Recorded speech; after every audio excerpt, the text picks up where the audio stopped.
হজের মৌসুমে আবু জাহেল ঘোষণা দিয়ে দিল, খবরদার, মক্কায় ঢুকার যতগুলো গেট আছে সবগুলো গেটে তোরা দাঁড়ায় থাকবি, হাজিদেরকে বলবি মক্কায় নতুন একটা পাগল এসেছে, তার কথা যারা শুনে তারাও পাগল হয়ে যায়। নাউজুবিল্লাহ পড়া। তার কর্মী বাহিনী হজের মৌসুমে বিভিন্ন গেটে পাঠিয়ে দিল, মক্কায় ঢুকার হাজিদের যত গেট, বিভিন্ন দেশ থেকে হাজিরা আসবে, কর্মীদেরকে বলে দিল তোরা বলবি এই এলাকায় নতুন এক পাগলের আমদানি হয়েছে, নাম মুহাম্মদ, পড়েন নাউজুবিল্লাহ। যারাই এই মুহাম্মাদের কণ্ঠের তেলাওয়াত শুনে তারাও পাগল হয়ে যায়।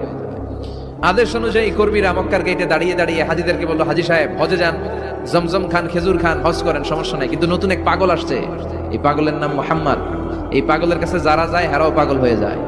হাজি সাহেবরা কোনোদিন এই মুহাম্মদ নামটা শুনে নাই, এই প্রথম শুনলো, শুই নাই, মনে মনে কয় যেদিকে যাবো আর নাই যাবো, আগে মুহাম্মাদের কাছে যাব। সবার আগে কার কাছে যাব? কারণ মানুষের একটা অভ্যেস হচ্ছে আল ইনসানু হারিসুন আলা মা মুনিয়া, মানুষের যেটা করতে নিষেধ করা হয় বেশি ওইটা